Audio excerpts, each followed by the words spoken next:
আসসালামু আলাইকুম। অবিরাম বাংলার সংবাদে সবাইকে স্বাগত জানাচ্ছি। আমি নাইম ফাথুম মুবিন। শুরুতে বিআরবি কেবলস সংবাদ শিরোনাম জানিয়ে দেব এই মুহূর্তে হাতে পাওয়া সর্বশেষ গুরুত্বপূর্ণ আপডেট আন্তর্জাতিক সংবাদ। শুরুতেই জানাবো ইরানি সংবাদ মাধ্যমের দাবি মার্কিন বিমানবাহী রণতরীতে ভয়াবহ সংঘর্ষ, নিহত 7। মধ্যপ্রাচ্যে মোতায়েন থাকা মার্কিন বিমানবাহী রণতরী ইউএসএস আব্রাহাম লিঙ্কনে সংঘর্ষে 7 মার্কিন সেনা নিহত এবং বেশ কয়েকজন আহত হয়েছেন।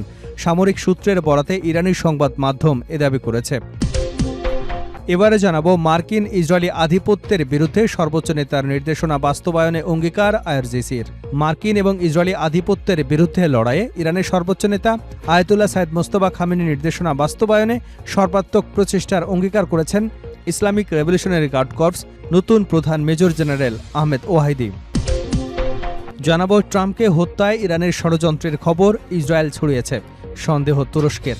মার্কিন প্রেসিডেন্ট ডোনাল্ড ট্রাম্পকে হত্যায় ইরানের পরিকল্পনা রয়েছে এমন একটি ইসরায়েলি গোয়েন্দা প্রতিবেদনকে তুরস্কের কর্মকর্তারা সন্দেহের চোখে দেখছেন। তাদের ধারণা তেহরানের সঙ্গে যুক্তরাষ্ট্রের চলমান আলোচনা ভেস্তে দিতে এবং ট্রাম্প ও তুরস্কের ঘনিষ্ঠ সম্পর্ক ক্ষতিগ্রস্ত করতেই ইসরায়েলের প্রধানমন্ত্রী বেনিয়ামিন নেতানিয়াহু সরকার এ তথ্য ছড়িয়ে থাকতে পারে। জানিয়ে দেব হুতিদের ক্ষেপণাস্ত্র হামলায় 30 ইয়েমেনি সেনা নিহত, আহত 15। হুতি বিদ্রোহীদের সামরিক মুখপাত্র ইয়াহিয়া সারি দাবি করেছেন ক্ষেপণাস্ত্র ও ড্রোনের সাহায্যে চালানো এসব হামলায় শতাধিক সেনা হতাহত হয়েছেন। এবারে থাকছে যুক্তরাষ্ট্র ও ইরানকে আলোচনায় ফেরাতে জোরালো তৎপরতা পাকিস্তানের। আন্তর্জাতিক উত্তেজনা প্রেক্ষাপটে যুক্তরাষ্ট্র এবং ইরানকে সমঝোতার টেবিলে ফিরিয়ে আনতে জোরালো কূটনৈতিক তৎপরতা চালাচ্ছে পাকিস্তান। এক সংবাদ সম্মেলনে পাকিস্তানের পররাষ্ট্র মন্ত্রণালয়ের মুখপাত্র তাহির আন্দ্রাবি বিষয়টি নিশ্চিত করেছেন। এবং সর্বশেষ জানাবো যুদ্ধ শেষ করতে যুক্তরাষ্ট্রকে নতুন প্রস্তাব জেলেনস্কির। রাশিয়ার সঙ্গে 4.5 বছরের যুদ্ধ শেষ করতে যুক্তরাষ্ট্রের কাছে নতুন প্রস্তাব পাঠানোর কথা জানিয়েছেন ইউক্রেনের প্রেসিডেন্ট ভলোদিমির জেলেনস্কি। মঙ্গলবার তিনি ইউক্রেনের প্রতিরক্ষা ব্যবস্থা, বিশেষ করে বিমান প্রতিরক্ষা শক্তিশালী করতে যুক্তরাষ্ট্রের সহায়তা প্রয়োজন। একই সঙ্গে মস্কোর উপর চাপ বাড়িয়ে যুদ্ধ দ্রুত শেষ করবার প্রস্তুতি নিতে বাধ্য করবার আহ্বান জানিয়েছেন তিনি। এতক্ষণ শুনছিলেন সংবাদ শিরোনাম, এবার থাকছে পুরো সংবাদ। দর্শক, অনুরোধ থাকবে ভিডিওতে একটি লাইক দিন, কমেন্টস করে জানিয়ে দিন এই ভিডিওটি আপনি কোন জেলা থেকে দেখছেন এবং শুনছেন। ইরানি সংবাদ মাধ্যমের দাবি মার্কিন বিমানবাহী রণতরীতে রক্তক্ষয়ী সংঘর্ষ, নিহত 7। মধ্যপ্রাচ্যে মোতায়েন থাকা মার্কিন বিমানবাহী রণতরী ইউএসএস আব্রাহাম লিঙ্কনের সংঘর্ষে 7 সেনা নিহত হয়েছে এবং বেশ কয়েকজন আহত হয়েছে। সামরিক সূত্রের বরাতে ইরানি সংবাদ মাধ্যম এ দাবি করেছে। তাসনিম নিউজ এজেন্সি জানিয়েছে আব্রাহাম লিঙ্কনে অবস্থানরত সেনাদের ক্রমবর্ধমান অভিযোগের পরিপ্রেক্ষিতে ইউএস সেন্ট্রাল কমান্ডের প্রধান ব্র্যান্ড কুপারের একজন উপদেষ্টা সেখানে গেলে ঘটনার সূত্রপাত হয়। রণতরীটি দীর্ঘ মোতায়েনের প্রতিবাদে সম্প্রতি সেনাদের পরিবারগুলো ক্ষোভ জানানোর পর এই উদ্যোগ নেওয়া হয়। প্রতিবেদন অনুযায়ী সেই উপদেষ্টা সেনাদের একটি সমাবেশে বক্তব্য দেওয়ার সময় কেউ কেউ তাকে লক্ষ্য করে ভুয়া ধ্বনি তোলে এবং পানির বোতল ছুড়ে মারে। সূত্রের দাবি এই সংঘাত পরবর্তীতে সেনা সদস্যদের মধ্যে হাতাহাতি এবং ছুরি ও অন্যান্য ধারালো অস্ত্রের ব্যবহারে রক্তক্ষয়ী সংঘর্ষের রূপ নেয়। এতে 7 জন নিহত এবং বেশ কয়েকজন আহত হন। তাসনিম জানিয়েছে রণতরীটির ভেতরে এখনও থমথমে পরিস্থিতি বিরাজ করছে। প্রসঙ্গে ইউএসএস আব্রাহাম লিঙ্কন টানা 263 দিন ধরে মধ্যপ্রাচ্যে মোতায়েন রয়েছে। বর্তমানে এটি ভারত মহাসাগরে অবস্থান করছে। সেখানে এর মূল মিশন হল ইরানের বিরুদ্ধে ঘোষিত নৌ অবরোধ কার্যকর করা। গত জুলাই ওমানের সংক্ষিপ্ত যাত্রাবিরতি ছাড়া এই রণতরীটি টানা 208 দিন সমুদ্রে অতিবাহিত করেছে। এটি আধুনিক যুগে যে কোনো মার্কিন বিমানবাহী রণতরীর জন্য দীর্ঘতম নিরবিচ্ছিন্ন মোতায়েনের রেকর্ড। রণতরীটিতে অবস্থানরত প্রায় 5000 নাবিক এবং মেরিন সেনাদের জীবনযাত্রার মান, কাজের পরিবেশ নিয়ে ক্রমেই উদ্বেগ বাড়ছে। এর মধ্যেই অভ্যন্তরীণ সহিংসতায় এমন প্রাণহানির খবর এলো। সেনা সদস্যরা অপ্রতুল্য খাবার সরবরাহের বিরুদ্ধে প্রতিবাদ জানিয়েছেন বলে জানা গেছে। অভিযোগ উঠেছে তাদের খাবার বরাদ্দ কমিয়ে দিনে মাত্র আধা কাপ চাল এবং 2 টুকরো মাংসে নামিয়ে আনা হয়েছে। রণতরীটি লন্ড্রি পরিষেবা গত 2 সপ্তাহ ধরে বন্ধ রয়েছে। আর গোসলখানার ছত্রাক থেকে সেনা সদস্যদের মধ্যে ফাঙ্গাল ইনফেকশন ছড়িয়ে পড়েছে। সেনাদের মানসিক স্বাস্থ্য, মারাত্মক ক্লান্তি এবং দীর্ঘ মোতায়েনের ফলে তাদের উপর সৃষ্ট অতিরিক্ত চাপ নিয়ে পরিবারগুলো গভীর উদ্বেগ প্রকাশ করেছে। গত বৃহস্পতিবার সান দিয়েগোতে আয়োজিত এক সভায় প্রায় 200 জন সেনা সদস্যের স্বজন ভারপ্রাপ্ত মার্কিন নৌসচিব হাংকাওয়ের মুখোমুখি হন। এ সময় তারা রণতরীর সার্বিক পরিবেশ এবং সেনাদের দেশে ফেরা সুনির্দিষ্ট কোনো তারিখ না থাকা নিয়ে কড়া ক্ষোভ প্রকাশ করেন। মার্কিন ইসরায়েলি আধিপত্যের বিরুদ্ধে সর্বোচ্চ নেতার নির্দেশ বাস্তবায়নে অঙ্গীকার আইআরজিসির। মার্কিন ও ইসরায়েলি আধিপত্যের বিরুদ্ধে লড়াইয়ে ইরানের সর্বোচ্চ নেতা আয়াতুল্লাহ সাইয়েদ মোস্তফা খামেনির নির্দেশনা বাস্তবায়নে সর্বোত্তক প্রচেষ্টার অঙ্গীকার করেছেন ইসলামিক রেভলিউশনারি গার্ড কর্পসের নতুন প্রধান মেজর জেনারেল আহমেদ ওয়াহিদি।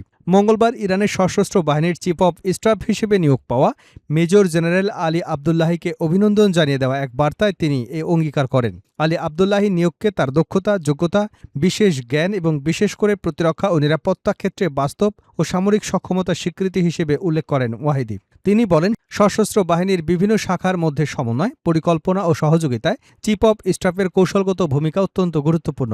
দেশের প্রতিরক্ষা ও নিরাপত্তা প্রস্তুতি জোরদার এবং সর্বোচ্চ নেতার নির্দেশনা বাস্তবায়নের লক্ষ্যে আইআরজিসি চিফ অব স্টাফ এবং সশস্ত্র বাহিনীর সঙ্গে পূর্ণাঙ্গ সহযোগিতার সমন্বয় করবে। ওয়াহিদি বলেন, জয়নবাদী আমেরিকান আধিপত্যের বিরুদ্ধে প্রতিরোধ এবং শক্তিশালী ঐক্যবদ্ধ ইরান স্লোগান বাস্তবায়ন আইআরজিসির মূলনীতি হিসেবে থাকবে।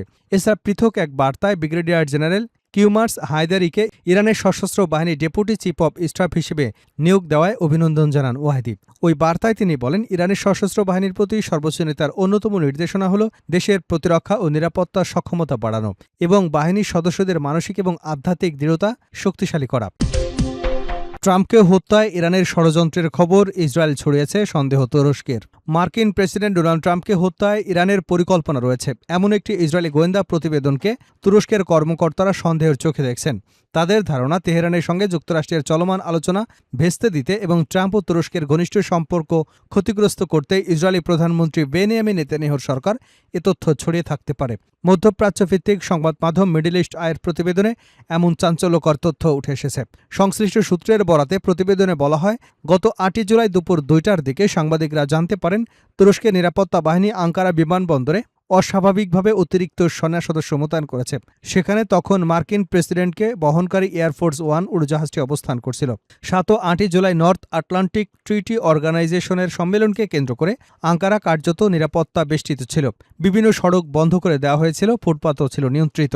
সরকারি কর্মীদের 1 সপ্তাহের প্রশাসনিক ছুটি দেওয়া হয়েছিল এবং শহরের অধিকাংশ এলাকা ছিল প্রায় জনশূন্য। সম্মেলন উপলক্ষে তুরস্ক সরকার তুর্কি বিমানবাহীর ঘাঁটি ইতিমেদ গুত এয়ারবেসকে, যেটি আনুষ্ঠানিকভাবে আঙ্কারা বিমানবন্দর নামে পরিচিত, বিশেষভাবে প্রস্তুত করেছিল। এর ফলে রাষ্ট্রপ্রধানরা মাত্র 10 মিনিট সম্মেলনস্থলে পৌঁছতে পারতেন। এমন ব্যাপক নিরাপত্তার মধ্যেই মার্কিন কর্মকর্তারা তাদের তুর্কি কর্মকর্তাদের জানান, ইসরায়েল থেকে পাওয়া একটি গোয়েন্দা প্রতিবেদনে বলা হয়েছে ইরান ট্রাম্পকে হত্যা করতে পারে। বিষয়টি সম্পর্কে অবগত কর্মকর্তারা মিডল ইস্ট আইকে জানান, ইরানের একটি স্লিপার সেল আঙ্কারা বিমানবন্দরের কাছে ট্রাম্পের নতুন এয়ারফোর্স 1কে লক্ষ্য করে হামলা চালাতে পারে বলে তার ওই প্রতিবেদনে সতর্ক করা হয়েছিল। বিষয়টি সম্পর্কে অবগত এক ব্যক্তি বলেন, ধারণা করা হয়েছিল ইরানিরা বিমানবন্দর থেকে 1 কিলোমিটারের মধ্যে অবস্থান নিয়ে ম্যানপ্যাডস নামে পরিচিত কাঁধে বহনযোগ্য ক্ষেপণাস্ত্রের মাধ্যমে উড়োজাহাজটিতে হামলা চালাতে পারে। তুরস্কের রাজধানীর আন্তর্জাতিক বিমানবন্দরের এসেনবোগা বিমানবন্দরের তুলনায় আঙ্কারা বিমানবন্দরটি বেসামরিক স্থাপনায় ঘেরা। রানওয়ের কাছাকাছি কিছু ভবন মাত্র 500 মিটার দূরত্বে রয়েছে। এ কারণে তুর্কি কর্মকর্তারা আরও কঠোর নিরাপত্তা ব্যবস্থা নেন। হুতিদের ক্ষেপণাস্ত্র হামলায় 30 ইয়েমেনি সেনা নিহত, আহত 15। ইয়েমেনের হাদ্রামাউত এবং মারিব প্রদেশে একাধিক সামরিক ক্যাম্পে ক্ষেপণাস্ত্র হামলা চালিয়েছে হুতি বিদ্রোহীরা। এতে ইয়েমেনের অন্তত 30 সেনা নিহত এবং 15 জন আহত হয়েছেন। ইয়েমেনের সরকারি সূত্রের বরাতে এ তথ্য জানিয়েছে কাতার ভিত্তিক সংবাদ মাধ্যম আল জাজিরা। ইয়েমেনের গৃহযুদ্ধ শুরুর পর বৃহস্পতিবার দেশটির ইমার্জেন্সি ফোর্সেস পরিচালিত ক্যাম্পসহ অন্যান্য সামরিক ঘাঁটিতে পরিচালিত এই হামলাকে অন্যতম প্রাণঘাতী বলেছে বিশ্লেষকরা। এর মাধ্যমে ইয়েমেনে সৌদি নেতৃত্বাধীন জোট সমর্থিত সরকার ও হুতি বিদ্রোহীদের মধ্যে গত কয়েক সপ্তাহ ধরে চলা অস্থিরতা নতুন মাত্রা পেল। হুতি বিদ্রোহীদের সামরিক মুখপাত্র ইয়াহিয়া সারি দাবি করেছেন, ক্ষেপণাস্ত্র ও ড্রোনের সাহায্যে চালানো এসব হামলায় শতাধিক সেনা হতাহত হয়েছে।